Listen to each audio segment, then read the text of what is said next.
¿Qué tal? Les saludamos en nombre de todo el equipo de profesionales de Doñana Comunicación. Hoy nos hemos venido a Sevilla, la ocasión lo merece. Recientemente, celebraba su última lectio, pues un almonteño para nosotros ilustre y muy querido, como Juan Francisco Ojeda Rivera. Él es catedrático, como bien saben, en la Universidad Pablo de Olavide. Vamos a decir porque yo creo que eso se lleva dentro también, sí, ¿no? Pese a la jubilación. Un cierto carácter sacerdotal. Es curioso. Bueno, él pertenece además al área de análisis geográfico regional, ¿verdad? De la Universidad Pablo de Olavide, y a partir de ahí pues vamos a tener la oportunidad de hablar, pues yo creo, de él, de su trayectoria, de sus pensamientos, y sobre todo hemos querido hacer un diálogo en el que sobre todo la idea primordial sea detenernos, pararnos, reflexionar, sí, porque a este mundo le hace falta. En la última lección fue en la Facultad de Humanidades, Ajá. a la que pertenece mi área y mi departamento. Entonces, eso de Facultad de Humanidades a mí me parece muy interesante, y es en esa dirección en la que me gustaría que nos moviéramos, en el marco de referencia. Además, hablar de las humanidades. Exactamente. Unas humanidades muy atacadas, muy vilipendiadas incluso por el sistema, ¿no? Sí. Parece que no hay muchas ganas de que no solo reflexionemos, nos paremos a reflexionar, sino que esa reflexión no suponga detenernos a entender la complejidad de este mundo, ¿verdad? Claro, pero además, sin embargo, se va teniendo conciencia de esa realidad. Yo creo que el gran fracaso de lo que significa el análisis mecanicista y lineal de la modernidad ante problemas muy complejos, que es lo que está pasando en estos momentos, lo que dice Moren, toda realidad compleja, analizada, diagnosticada y gestionada por mentes simples, se convierte en una realidad complicada, y es lo que está pasando en nuestro mundo. Todo se complica porque hay una excesiva, yo lo diría, sí, simpleza, no simplicidad, que es distinto, una excesiva simpleza en el análisis y en el diagnóstico. Entonces, ante ese fracaso del diagnóstico y la gestión de lo complejo, últimamente hay un cierto reflujo hacia las humanidades. Es muy curioso. El otro día me enteré que hace 3 meses, y me enteré por una niña precisamente de ascendencia almonteña, que ha hecho todo su bachiller en Londres y que se mueve en el mundo británico, y que ha sido muy brillante y va ahora a la universidad, no sé si de Oxford o de Cambridge, y entonces ella quiere hacer física o matemáticas, y le obligan a hacer 2 asignaturas o 3 asignaturas de humanidades. Y eso está pasando en Oxford, en Cambridge y en Harvard también. Ajá. Entonces es interesante. Está todo perdido. Que, digamos, de alguna forma parece que hay un cierto reflujo en estos momentos en relación con ese asunto. En realidad, yo creo que lo que se necesita es lo que Aristóteles llamaba los predicamentos de la realidad. En el momento actual hay excesiva información y poco conocimiento. Y tú dices, ¿cómo puede pasar eso? Pues sí, pasa porque la excesiva información puede opacar el conocimiento si tú no tienes unos resortes, unos cajones de la mente que te permiten, categorizar todas las informaciones que recibes. Entonces yo le digo a mis alumnos, por ejemplo, vamos a hacer un trabajo sobre la marisma de Doñana, vamos a suponer. Entonces ellos se meten, marisma de Doñana, y le aparece en Google muchísimos datos, una cantidad importante de datos. Entonces ellos, la primera impresión que tienen, yo lo tengo aquí todo. Ya lo tengo aquí todo, es la primera. La segunda es, ya lo sé todo, y todo es mentira, ni lo tiene todo, ni lo sabe todo, porque entre otras cosas no discrimina, no está nada discriminado. Entonces lo que tiene es un bollo en la cabeza, terrible, si no es capaz de tener una serie de categorías básicas, que son los predicamentos de Aristóteles, para establecer las cosas. Entonces, en ese sentido, las humanidades, la tarea fundamental de las humanidades en el mundo actual es precisamente eso, es, amueblar las mentes. Amueblar las mentes. Bueno, darle cajones que le permitan introducir informaciones muy diferentes y muy distantes y muy distintas que van llegando por las redes de comunicación. La verdad es que lo que comenta Juan Francisco es interesante, y más en estos tiempos, ¿no?, de prisa en los que vivimos, de sobreabundancia de información, porque llega un momento en que todas esas circunstancias, la del tiempo y la de la cantidad de información, nos abruman. Llega un momento en que no tenemos ese momento de parón que estamos proponiendo hoy aquí, ¿no? Por ejemplo, con esta conversación. Sí, yo creo que el despilfarro es la locura de nuestro tiempo, y está relacionado con el mercado. El mercado necesita que compremos más de la cuenta, y que tengamos más de la cuenta, y que tengamos de todo más de la cuenta, ¿no? Entonces sobra de todo, nos sobra de todo, y no disfrutamos con las pequeñas cosas que podemos tener. Entonces yo creo que se necesita un tiempo de tranquilidad en la que se reconozca realmente la importancia de lo pequeño. Lo pequeño, the small is beautiful, ¿no?, que dice lo pequeño es bello. Eso, reconocer la belleza de lo pequeño. Yo creo que eso me parece especialmente importante como tarea. Reconocer, ser sobrio, ser ascético. Tú le dices eso ahora a la gente, a los chavales, y no se lo creen. No, mire usted, sí, hombre, tienes que ser sobrio. Pero ellos han aprendido, y no han aprendido precisamente porque se lo digamos nosotros, han aprendido porque la vida nos está enseñando. Mi hijo, por ejemplo, es una persona que no gasta nada, muy curioso, y se mueve por el mundo. Y tú le dices, bueno, pero Antonio, ¿dónde vas? Dice, voy a Madrid, que tengo que hacer no sé cuánto, que entrar en contacto con... Bueno, pero tienes dinero, llevas dinero. Yo no necesito dinero para ir a Madrid. ¿Cómo que no necesitas? No.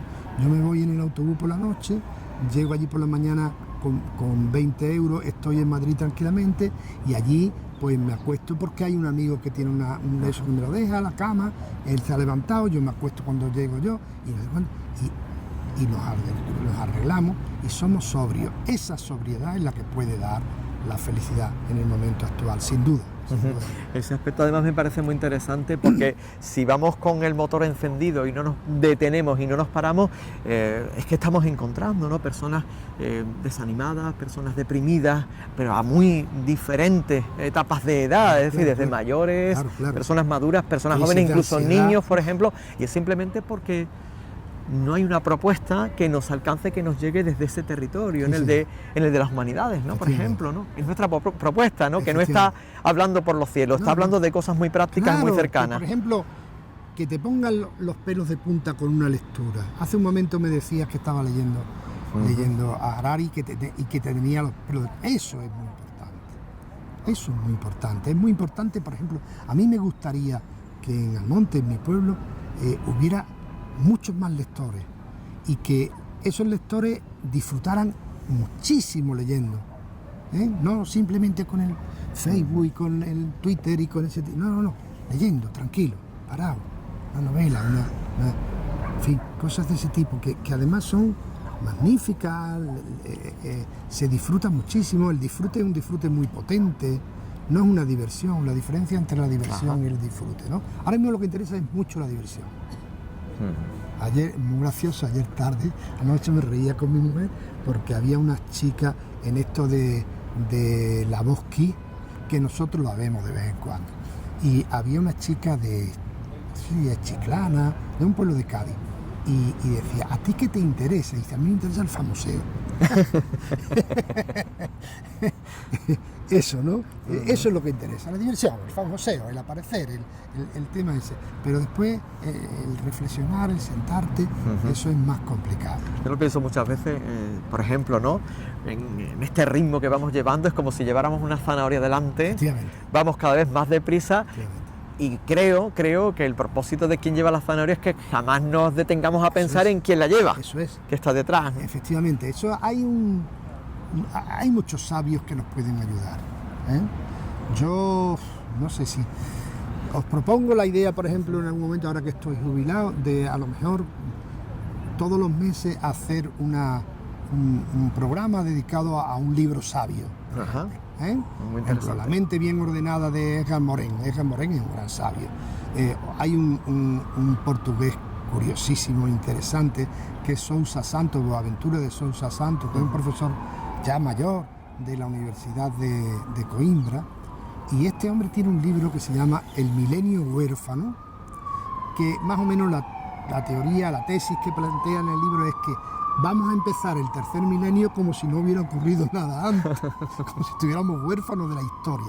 Entonces, ¿por qué? Porque somos unos despilfarradores de tiempo, de historia y de todo. Entonces, él dice que hay en la civilización occidental, que ha apostado por lo productivo sustancialmente desde la Revolución Industrial para acá, hay como dos grandes defectos. El primero es lo que él llama la metonimia, en el sentido de que se confunde el todo con pequeñas partes. Entonces, tú crees que lo tienes todo, pero no, tiene una pequeña parte. Las miradas no son amplias, no son panorámicas, no da tiempo a mirar. Tú vas por la carretera a todas carreras y miras por pim, pim, pim, pim, y vas viendo puntos que van corriendo, pero no te paras para ver, disfrutar con el paisaje, ver el asunto. Esa idea, ¿no? Lo metonímico. Y la segunda, otra, que es lo que tú decías, él llama la proléptica, que es preparar un futuro que nunca llega porque es futuro, pero que te entretiene todo el tiempo. Interesante. Bueno, y estábamos hablando del despilfarro. Ha aparecido varias veces. La cultura del despilfarro también es una gran preocupación para los tiempos en los que estamos. Bueno, porque toda esa superpoblación, superproducción, bueno, se habla, ¿no?, de cómo se está poniendo en riesgo incluso las condiciones vitales del planeta, no es cualquier cosa. Supone super residuos, supone super ataques, supone super contaminación de los océanos, supone toda una serie de asuntos, sí, es verdad. Y eso, evidentemente, tiene que ver, a lo mejor no tanto como algunos quieren que tenga que ver, pero tampoco como otros quieren que tenga que ver con el cambio climático. Tiene que ver con los cambios que estamos notando, que se están empezando a producir y que se notan en pequeños detalles, más que en... Porque la gente dice, no, es que hace más calor que nunca, es que... No hace ni más calor ni menos calor, lo que sí hace son... lo que hay más extremosidades que antes. Cuando hace frío hace probablemente más frío, cuando hace calor probablemente más calor, y cuando llueve más torrencialmente. Pero eso no se nota tanto de momento. Se nota más en pequeños detalles, por lo visto, de tipo biológico. Los biólogos y la gente que están trabajando este tipo de asuntos están trabajando en insectos, están trabajando en mariposas, están trabajando en movimientos de animales migratorios que han dejado de serlo, etcétera, etcétera, ¿no? De manera que hay indicadores de cambio importantes en relación con este asunto. Y claro, un cambio climático, dice, bueno, esto es una cosa que va para largo, sí, va para largo. Mi nieto probablemente note alguna efectos no deseables. Pero, por ejemplo, un cambio climático puede suponer, según las previsiones, en 50, en 100, en el próximo siglo, dentro del próximo siglo, pues una inundación del Rocío, que está por debajo del nivel del mar. Y lo acercamos además al territorio, a nuestro territorio. Pues de eso vamos a seguir hablando, pero nos vamos a sentar. Muy bien. Vamos a quedarnos tranquilitos por aquí, vamos a buscar otro emplazamiento que realmente pues los tenemos aquí preciosos. Hoy nos hemos trasladado pues hasta un lugar cercano, bueno, a una de las residencias de Juan Francisco, porque la otra aquí, evidentemente está en Almonte. Claro, yo vivo en Alfarería, la otra está en el Rocío. Bueno, pues efectivamente. Vamos a sentarnos y vamos a seguir charlando, que nos va a merecer la pena la conversación. Estábamos hablando de muchas cosas, intentando aplicar además palabras sencillas, que realmente es lo interesante. Bueno, pues aquí tenemos este lugar para estar tranquilos. También podemos hacerlo, por tanto, en nuestro territorio, en Almonte, el Rocío Matalascañas. Eso además le aceptamos el guante, por supuesto, a nuestro catedrático, Juan Francisco Ojeda Rivera, uno de nuestros catedráticos, porque es verdad, ¿no?, que tenemos grandes talentos en Almonte. Se han asociado todos además con la asociación AFCAL para trabajar de forma coordinada. Y estábamos hablando un poquito, bueno, de lo divino, de lo humano, de lo cercano, de lo próximo. Estábamos hablando, por ejemplo, de conceptos tan interesantes como el humanismo, el concepto como tomar las riendas de nuestro propio sino. Yo le preguntaba el otro día a mi mujer y mis hijas cuál es la pregunta más importante que podemos hacernos, la más valiosa que nos podemos hacer. No sé, a mí se me ocurría, por ejemplo, no sé qué pensará el catedrático, ¿qué puedo hacer con mi tiempo?, ¿no? Claro. Porque a partir de ahí viene lo que hablamos con anterioridad. Pararnos, reflexionar, que es lo que estamos intentando proponer con este diálogo, Juan Francisco. Yo, por ejemplo, estoy en estos momentos, siguiendo ya el tema personal, en un momento que puede ser curioso, interesante y bastante paradigmático de muchas personas. Yo acabo de jubilarme, el 30 de septiembre, diríamos, fue el último día profesional activo que tuve y me he jubilado a partir del 1 de octubre. Esto significa que tengo que tener una especie de descompresión, de tiempo, de orden mental y todo ese tipo de asuntos. Y hay que ordenarse en el tiempo, porque en esto de la jubilación es muy curioso. Hay quien dice, tienes que tener cuidado porque ahora te van a faltar horas, te van a sobrar horas, vas a estar muy poco ocupado y tú que eres una persona que tiene muchas ocupaciones te puedes venir abajo y deprimirte y tal. Otro te dice, no, que va, eso no es así, al revés, nos engorfamos con otras cosas y al final tenemos menos tiempo del que habíamos tenido antes. Yo creo que ni una cosa ni otra, yo creo que hay que hacer unas prioridades en el tiempo y saberlo aprovechar al máximo, insisto en lo que decía antes, para saborear las cosas pequeñas. Por ejemplo, para mí hay como 3 objetivos en estos momentos en mi vida de jubilado. El primero es muy doméstico, pero muy interesante, que es echar más manos en casa. Yo he sido una persona que desde siempre me he dedicado a estudiar, a trabajar en el tema intelectual, en las clases, y mi mujer se ha tenido que dedicar en cuerpo y alma pues a la casa. Y yo le he ayudado poco. Entonces me gustaría echar más tiempo en el asunto doméstico. Hasta el punto de que acabo de apuntarme en el distrito municipal de Triana a un taller que es comida vegetariana y saludable. De modo que en eso, por ejemplo, pues es un asunto interesante. En segundo lugar, para mí será también muy importante, yo tengo muchos amigos, y mantengo con ellos una relación muy potente, muy profunda de diálogo, con unos diálogos de una cosa y con otros diálogos de otra cosa, porque por ejemplo tengo una tertulia en la que políticamente cada uno es de eso, y ahí de política se habla poco, pero se hablan de otras cosas, de política más doméstica, de política local, etcétera, etcétera. Pero después hay otra tertulia en la que tratamos a fondo pues, temas políticos. Entonces, disfrutar con esa relación con los amigos y sobre todo descubrir con los amigos muchos nuevos territorios, o sea, viajar. Viajar es muy importante. Ahora tenemos planteado con una tertulia que tenemos de antiguos seminaristas de Huelva, que todavía nos vemos, somos 6 o 7, con nuestras mujeres.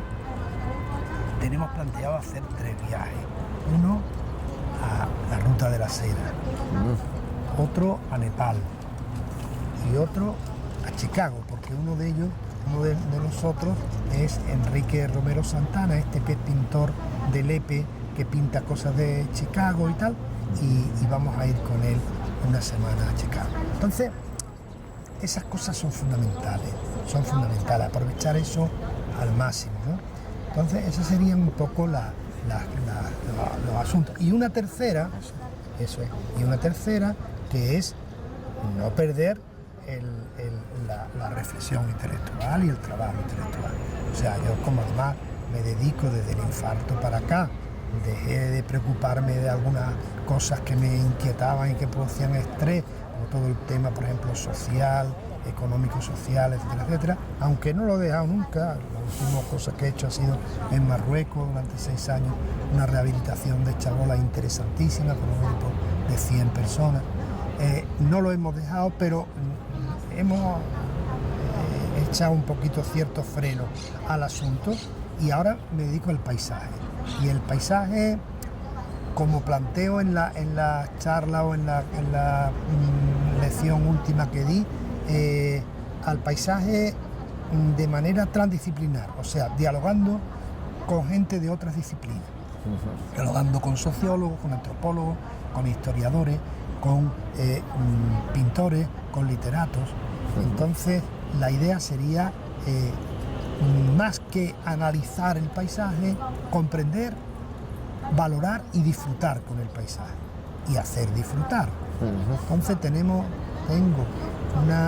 ¿no te acuerdas que la última vez que me hiciste una entrevista por aquí, allí enfrente fue, hablamos de la presentación de unos libros que eran cuadernos de paisaje, que era había uno sobre Doñana, efectivamente. Bueno, pues esos cuadernos de paisaje ahora van a seguir, esperemos que continúe, pero de manera más divulgativa, con un cuaderno de verdad, no esos libracos gordos, con un cuaderno de verdad, que la gente lo puedan llevar metido en el bolsillo, que puedan mirar cosas, disfrutar y tal. Sí, porque en cuanto a retos y en cuanto a nuevos proyectos, sí, pues la mochila está llena. Sí, sí.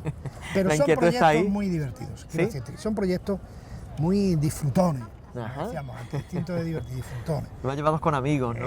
Con personas que uno... Efectivamente. Bueno, pues se deja sorprender y lo sorprenden, ¿no? Tienen muy buenos editores, creo, también. Sí, absolutamente. Mira, tenemos ahora mismo un proyecto que va a salir el mes que viene, me parece, con Juan Villa y Daniel Bilbao. Juan Villa ya sabemos quién es, y es una persona maravillosa, que escribe muy bien, que es muy ocurrente. Capacidad metafórica extraordinaria, gran ¿verdad? Creador de metáforas. Yo lo llamo el gran creador de metáforas. Y decía Aristóteles, y lo digo al final de la lección esa, que a lo más que se puede aspirar un hombre es a ser creador de metáforas, porque ahí es donde está la sabiduría. Y es verdad, Juan Villa es un gran creador de metáforas. Entonces, con Juan Villa disfrutó mucho, y con Daniel Bilbao, que es un pintor que se dedica al dibujo del paisaje, pues disfruto una enormidad. Entonces, por ejemplo, en Doñana con estos dos he disfrutado lo que no están los escritos, y además si le echamos encima después que invitamos a Guedita, a la hermana de Juan, que acaba de leer su tesis sobre los arenales del Avalario, o le metemos a Regla Alonso, Miura, o le metemos a otra gente que está muy vinculados a este tipo de asuntos, pues aquello se convierte en un asunto muy disfrutado. Esto nos ha llevado a hacer un libro que va a salir en noviembre, se presentará en noviembre, que se llama Historia portátil de Doñana, en la que lo que pretendemos es hacer divulgativo la historia de Doñana, de manera que en 100 páginas se pueda meter una historia prontuario secular por siglos de lo que ocurre en Doñana en cada momento de la historia. Se intenta que sea riguroso, y a su vez tiene un segundo plano que sería una serie de documentos y de ensayos que te permiten, si tú quieres ampliar, y si no, pues con los 100 folios tienes el aviso para enterarte perfectamente. Esa es la idea. Qué bueno. Y todo eso además ilustrado con obra pictórica original de Daniel Bilbao. Códigos QR también. Eso es. También, exactamente. Y incorporado totalmente a la contemporaneidad. Un claro. editor que es un tipo estupendo, que es Rafa Pérez. Yo no lo conozco solo por teléfono, pero me parece una persona extraordinaria y es muy ocurrente. Juan Villa, claro, en esto es muchísimo más escueto que yo, porque Juan Villa, sabéis que su literatura es una literatura ciertamente barroca, pero más que barroca, conceptual, conceptuista, como más Quevedo que Góngora. Entonces él va mucho más, pero es barroco en su planteamiento, pero él tiende a ser muy minimalista. Entonces el prontuario, el tema de lo de portátil, intentan cogerlo siempre, y yo digo, no, hay que tener cuidado, Juan, esto no se puede decir así por las buenas, hay que demostrarlo, y hay papeles y tenemos documentos y tal. Hombre, Juan, pero no vamos a meter en el libro esta documentación. Y entonces el editor, que es un hombre ocurrente al máximo, dice, no os preocupéis, hay que meterla, pero ¿cómo se va a meter? Con un QR. Entonces tú coges tu móvil, le pones el QR y te va a aparecer un montón de documentación, mapas, elementos que van a dar argumentos a lo que se está diciendo. Y eso puede quedar maravilloso. Bueno, además eso en distintos niveles, quien quiera profundizar más es, va a tener la opción gracias a los nuevos formatos. Bueno, y por otro lado también tienes una publicación ahí en puertas, ¿no? ¿También? Hay otra cosa, hay tres cosas. Esa que te he dicho, otra cosa que es que nos pusimos de acuerdo también Juan Villa, Daniel Bilbao y yo, y nos pusimos de acuerdo con Juan, ¿cómo se llama? Con Miguel Ángel, Aragón Mejías. Miguel Ángel, eso es.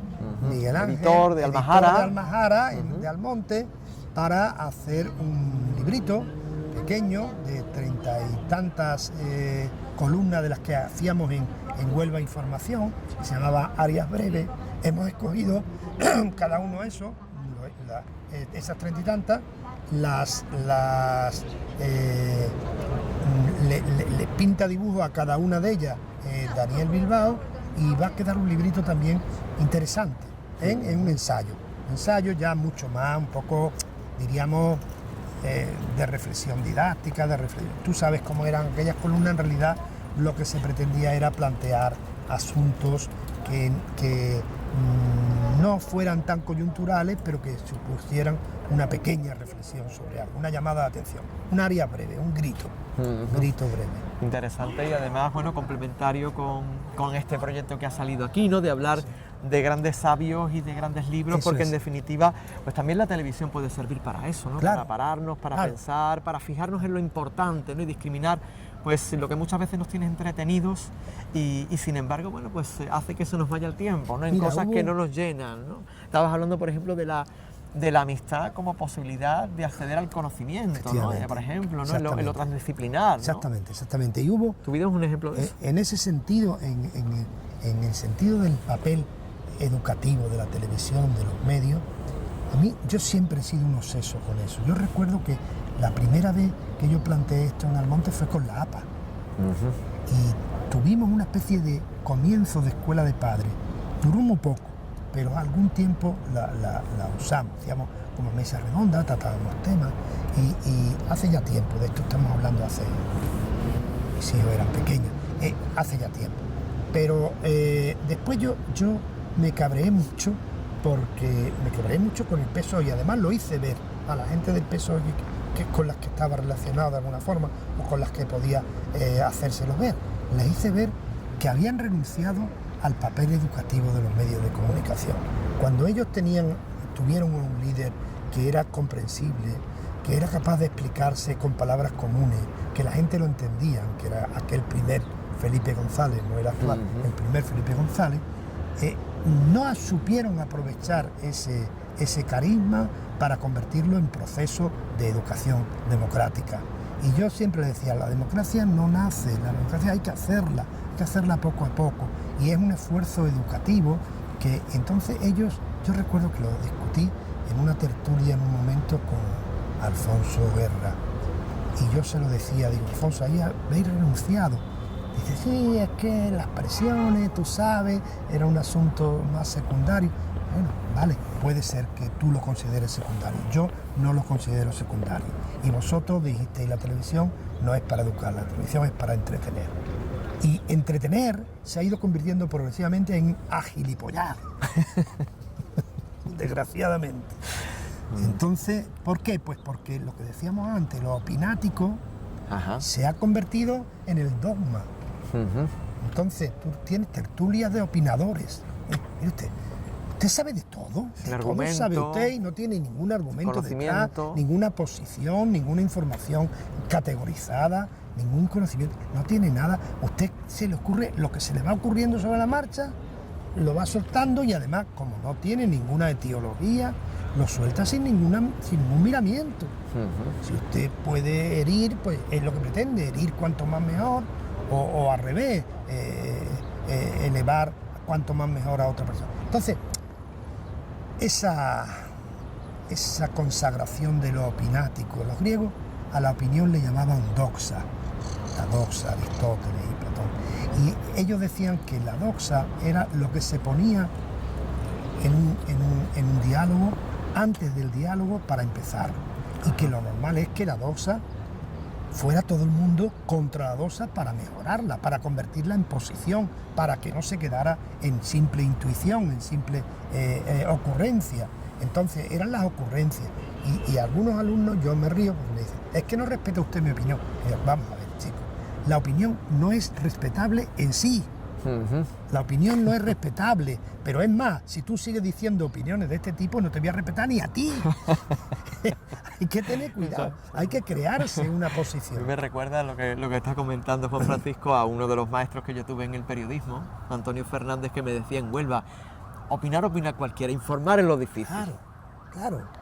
formar con conocimiento y con discriminación. Ese es otro tema interesante, ¿eh? Otro tema, el saber discriminar. Yo recuerdo eso siempre mucho a mi padre. Mi padre a mí me enseñó mucho y me liberó mucho de muchas cosas. Era un hombre con el que tenía yo una buena relación. Y mi padre, yo recuerdo que él disfrutaba conmigo en Almonte cuando yo venía del seminario con muy buenas notas, y a él le gustaba que el primero o el segundo día que yo llegaba del seminario en verano salí conmigo para lucirme por el pueblo. Y era una cosa que yo lo notaba, él, claro. Pero yo notaba que él se lo pasaba en grande, hablando con toda la gente, mira mi niño que está sacando unas notas con no sé cuánto, con arriba. Y entonces yo recuerdo que un día yo le dije, papá, yo veo que tú hay gente que trata de una forma y gente que trata de otra.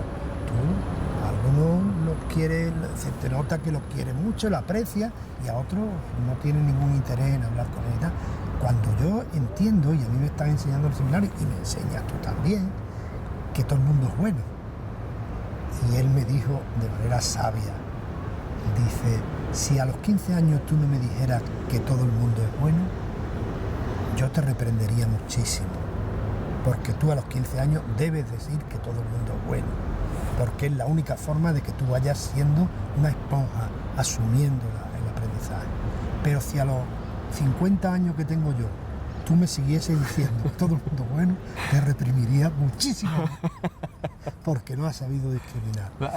Entonces la discriminación es muy importante, sí, muy importante. Bueno, estamos con palabras sabias. Me gusta mucho esa reflexión que hace Juan Francisco, que podemos rescatar aquí entre el sabiondo, ¿no? A partir de información, conocimiento y capacidad de transmitir, ¿verdad? Eso es no todo es lo mismo, y hoy está todo amalgamado y todo mezclado, es imposible no discriminar ahí. Eso es uno también de los sabios que antes hemos citado, ¿no? Edgar Morin, que por cierto tiene un libro que ya es viejecito, no viejo, es de los años 90, pero es un libro que le aconseja a todo el mundo, un libro pequeñito, se llama La mente bien amueblada. No, bien amueblada no es la palabra, la mente, después me acordaré. Este hombre diferencia entre información, conocimiento y sabiduría. Él dice que la información es, diríamos, la recepción de notas, noticias, comentarios respecto de cualquier cosa. Es lo que te ofrece pues Google, lo que te ofrece la tele, lo que te ofrece los periódicos, es información. Eso es la información. Para que la información se convierta en conocimiento propio, hace falta que tú tengas unos muebles, unos cajones en la cabeza que te permitan meter la información en cada cajón. Eso se llama categorizar. Y entonces, una persona que tiene mucha información pero no tiene conocimiento, es lo que se da en llamar sabelotodo. Este sabe de todo y no sabe de nada. Sin embargo, cuando tiene mucho conocimiento es un conocedor. Este conoce estas cosas, sabe, es experto, conoce este tipo de asuntos. Pero no todo se queda ahí, sino que tú puedes conocer y ser un gran conocedor, pero sin embargo no ser capaz de expresar lo que conoces, ni de divulgarlo, ni de hacer partícipe a los demás de esa realidad. Entonces, cuando tú tienes mucho conocimiento, pero no eres capaz de compartir ese conocimiento y de divulgarlo, entonces eres un sabihondo, pero no un sabio. Se dice mucho por aquí también. Se dice, se piensa más. Un sabihondo, porque está diciendo palabras que no entiende nadie. Y debe saber mucho, pero no se acaba de explicar. Claro. Y es verdad. Entonces, eso también es un ejercicio de poder. Normalmente en la academia, por ejemplo, se ha usado mucho. Como ejercicio de poder, hablar de manera crítica, de manera que no se entienda. Que lo puede entender todo el mundo. Y el reto para nosotros es todo lo contrario. Hablar lo complejo con palabras muy sencillas, muy accesibles para todo el mundo. Bueno, y en el curso de la entrevista tendremos que hablar también de nuestro espacio, de Doñana, de Almonte, del Rocío, de Matalascañas. Vamos a ese grano que me parece importante. Bueno, pues vamos allá. ¿Y por qué le parece importante?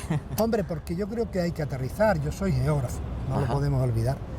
Yo soy geógrafo y además analista geográfico regional. Dentro del geógrafo hay geógrafo físico, geógrafo humano y analistas geográficos regionales, que somos un poco intermedios, pero que sobre todo aterrizamos en sitio. Y a mí me gusta aterrizar, me gusta que lo abstracto se encuentre en la realidad y se llegue desde la realidad a lo abstracto y al revés.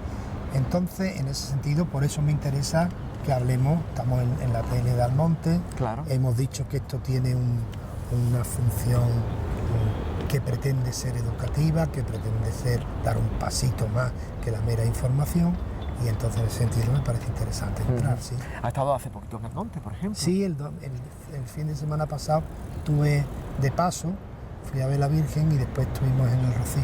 Muy bien, bueno, vamos a hacer uso de su maestría, de su conocimiento, de su saber. ¿Por dónde le gustaría que fuera caminando Almonte? Antes hemos hecho un esbozo, ¿no?, del tema de la lectura, por ejemplo, pero bueno, yendo más allá, ¿no?, yendo hacia, por ejemplo, un análisis más estructural, ¿hacia dónde debería conducir sus pasos? A mí Almonte me preocupa desde hace mucho tiempo. De hecho, yo no he dejado de hacer muchos trabajos de investigación sobre Almonte. Ahora van a reeditar con el 50 aniversario de Doñana también mi tesis, ¿no?, que se llama así, Organización del Territorio en Doñana y su entorno próximo, entre paréntesis, Almonte, siglo XVIII-XX. O sea que lo van a reeditar ahora el ministerio mismo, que lo había editado en el 87, lo va a reeditar ahora para el 50 aniversario de Doñana. Entonces, a mí Almonte me preocupa, y me preocupa por muchas cosas. Yo el diagnóstico que tengo hecho sobre Almonte de alguna forma se podría mostrar diciendo que es un pueblo que ha pasado de la marginalidad a la nuclearidad casi sin darse cuenta, de manera que de alguna forma esa marginalidad, ten en cuenta que en Almonte, por ejemplo, en el siglo XVIII, en el catastro de Ensenada, nadie quería estar allí. Aquello no era un espacio atractivo ni para los nobles, ni para la iglesia. Yo estaba haciendo la tesis cuando estaba haciendo Josefina Cruz Villalón, la tesis de Cardona, y éramos compañeros. Y nos llamaba la atención. El primer gran hacendado de Almonte en 1751 podía hacer el número 100 en Carmona. A la altura, aquello era un espacio de pequeño, de mediano, algún que otro grande, pero siempre asentista. Aquello le interesaba más casi como fama y como apariencia social que como economía. Entonces era un espacio marginal, Eso explica Doñana. Claro. Doñana no es explicable en Carmona, como podrás entender. Claro.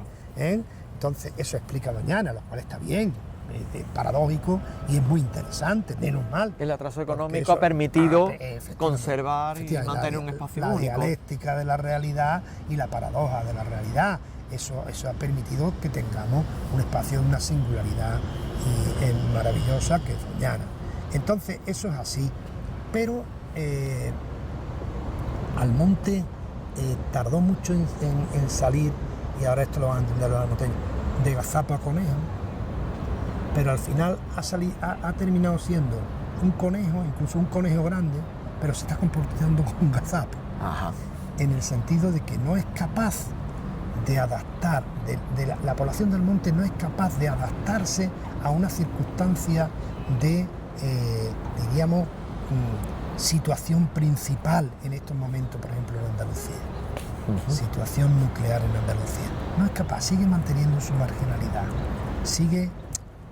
En el monte se siguen todavía, desgraciadamente, aplaudiendo comportamientos que muchas veces no son lo suficientemente adecuados para el papel que nosotros estamos ya jugando en la economía, por ejemplo, andaluza y en el mundo andaluz. Entonces, esto me preocupa, creo que falta algo. Por otro lado, me doy cuenta, yo hace mucho tiempo que voy al monte también, no dejo de ir, pero voy muy de paso.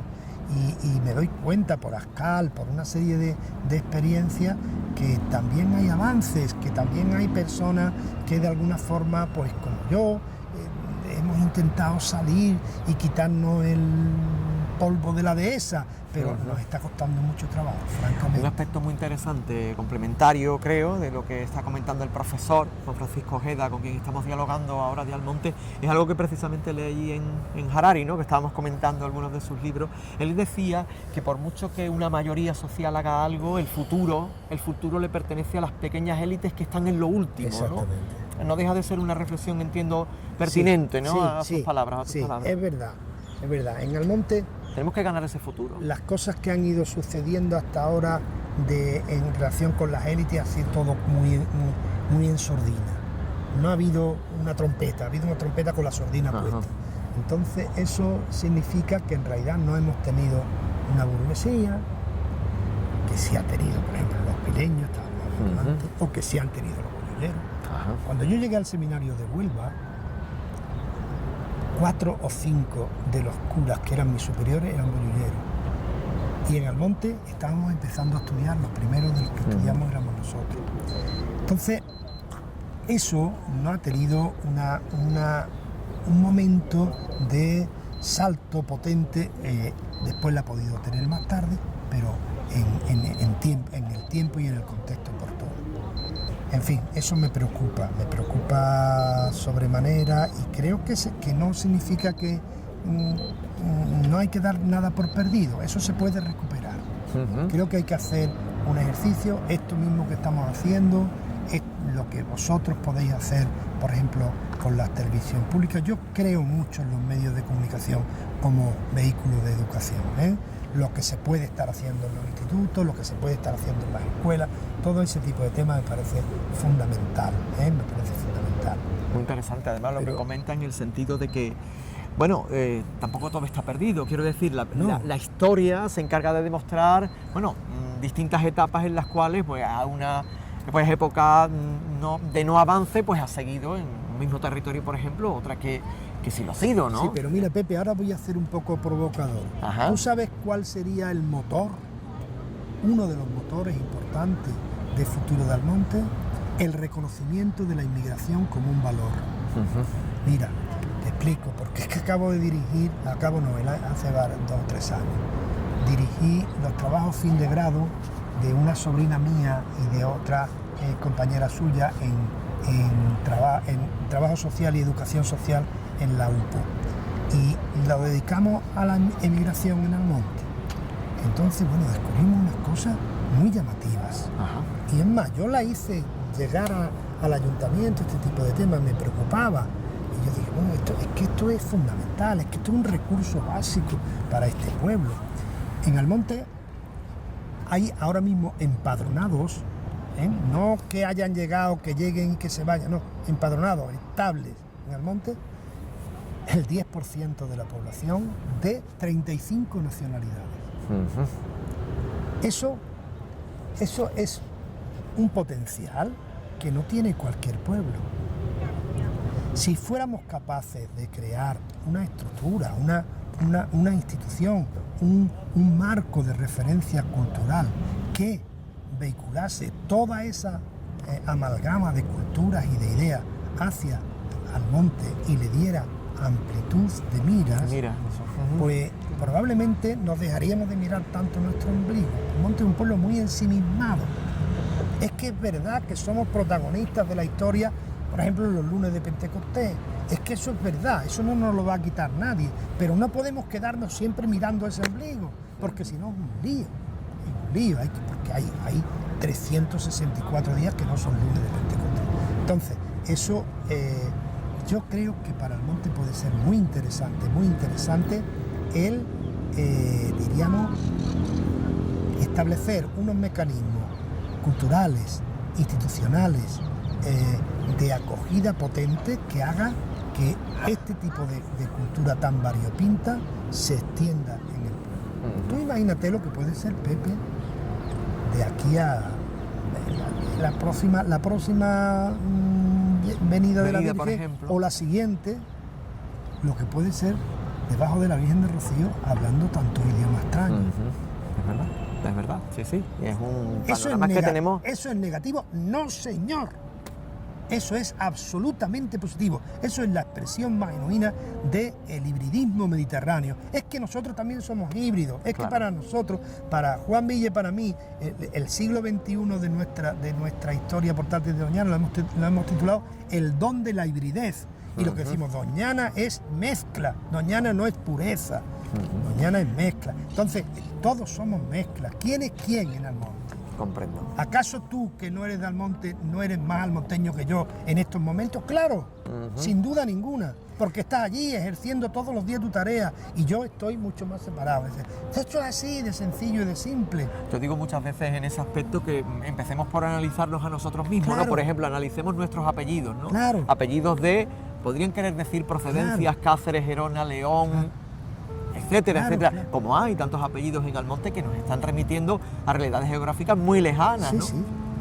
Y en los tiempos en los que probablemente se produjo esa inmigración o esa llegada al monte, Claro. pues se verían como territorios Claro, lejanísimos, claro. ¿no? Sin embargo, hoy todos conforman, bueno, el apellido Medina, ¿no? Que es un apellido de raíz árabe, ¿no? Claro, tú ponle a más de un almonteño y de dos, nosotros mismos, a mí mismo, un turbantito. A ver si no da el pego en Marruecos tranquilamente.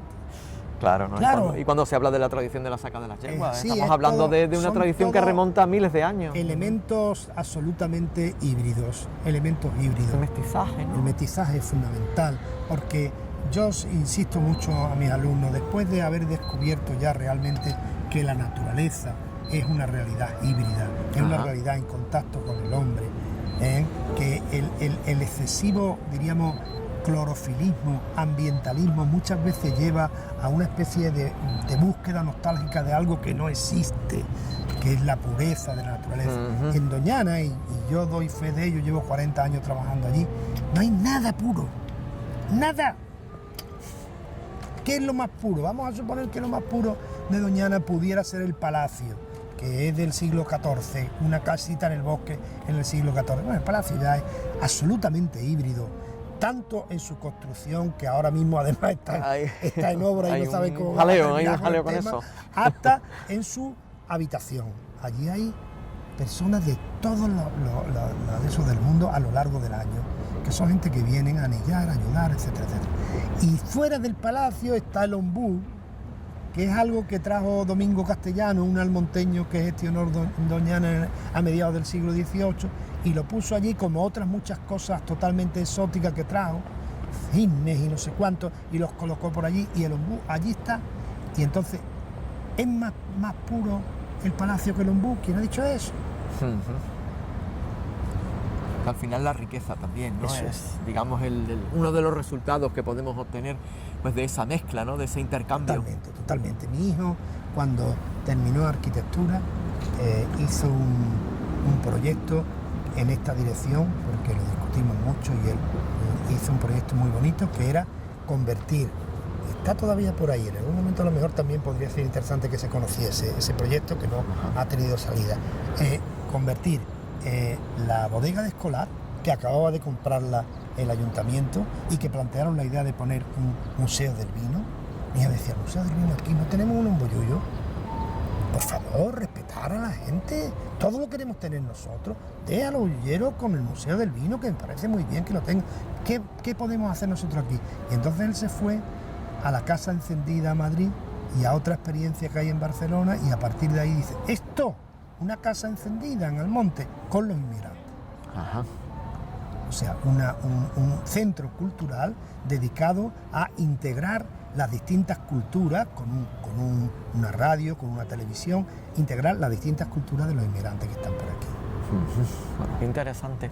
Bueno, vamos a ir concluyendo el diálogo. El diálogo queremos además que sea una simple introducción, primero, a la serie de programas que podamos hacer, porque Eso nuestro es. catedrático se ha jubilado, por lo tanto, él se Estoy- deja hacer y estoy nosotros a vuestra encantados. disposición, sí. Y por otro lado, pues evidentemente también solicitábamos a la decana, creo, ¿no?, de la Facultad de Humanidades. Sí. Ella nos atendía maravillosamente, generosamente, y nos facilitaba la última lección que impartió en el Paraninfo de la Facultad de Humanidades, Juan Francisco Ojeda. Le vamos a preguntar, pues quizá para finalizar pues esta entrevista que hemos mantenido con él aquí en el Muelle de la Sal, cerquita, con el monumento a Chillida, monumento de la tolerancia, ¿no?, que también es un bonito Bien, sí, símbolo sí. que hemos empleado al principio de nuestro programa. Bueno, ¿qué le ha quedado de de esta última lectio que impartió, porque bueno, estuvo con muchísima gente, Sí, con ha sido muchísimo muy cariño. curioso, porque la última lección ha sido uno de los eventos, han sido curiosísimos, porque nadie ha preparado nada, pero han coincidido una serie de eventos que se han vinculado a esta jubilación mía. Entonces, el primero fue que cuando se inaugura el curso me dan una medalla del mérito por ser uno de los fundadores de la Universidad Pablo de Olavide. Entonces me dan una medalla. Eso ya un primer acto así protocolario. A mí eso me gusta menos, francamente. De otras cosas me tengo que vestir de lagarterano, como digo, y no me gusta nada, Pero bueno, bien, estupendo, muy agradecido a mi universidad, que efectivamente fui uno de los que la fundó. En segundo lugar fue esta última lección, que estuvo, a mí eso ya sí me produjo una especie de falta de modestia terrible. Yo de pronto me encuentro como en una nube, con mucho incienso, yo qué sé, tú dices, esto como es, esto es un poco loco, no te lo creas, Juan, no seas tan tonto como para creértelo. Efectivamente. Un silencio impresionante. 300 personas, de los que la mayoría eran alumnos egresados, incluso de la Universidad de Sevilla. Yo estuve 21 años en la Universidad de Sevilla. Ha sido 43 años, exactamente, ¿no? de docencia 22 en la universidad. universidad. Años en Sevilla y 21 en la Olavide. Entonces había alumnos hasta de la Universidad de Sevilla, bastantes, y muchos de la Olavide, actuales y egresados. Y eso fue un acto muy bonito, muy interesante. Y después también coincidió la lectura de la tesis, la defensa de la tesis de Águeda el día 27 sobre el avalario, los arenales de Doñana, el avalario, que también yo la había dirigido, nos ha costado mucho trabajo. Águeda es una mujer muy trabajadora, como sabe todo el mundo, en el monte, muy lanzada, y en ese sentido ha hecho una tesis brillante y muy bonita, muy interesante. Ella lo que hace ahí es aplicar un método de lectura hermenéutica y interdisciplinar de paisajes a los paisajes del avalario, que son muy poco conocidos, y escoge 8 y los presenta muy bien, con un itinerario. En fin, es una tesis que es muy publicable, muy por ejemplo, para la gente de las guías de Doñana y cosas de ese tipo. Eso por ese lado. Pero el colmo es que anoche me llama, bueno, van a reeditar mi tesis relacionada con el 50 aniversario de Doñana y tal, pero no saldrá hasta más tarde, pero están ahí en la tarea de maquetación y cosas de ese tipo. Y el colmo fue que ayer me llamó Juan Pedro Castellano, como director conservador del parque, y para darme la enhorabuena, porque resulta que también me van a dar una especie de tratamiento honorífico junto con 50 entidades y personas que son por el 50 aniversario el día 16 de octubre. De modo que ya esto ya es una cosa sorprendente. Hay que ponerse pesas en los pies, ¿no? Para no elevarse. Exactamente, como de engordando. Yo que estoy ahora mismo precisamente adelgazando. Con la comida vegetariana. Es muy difícil, Con el taller, bueno. Por nuestra parte, encantado. Ha sido un privilegio poder dialogar aquí.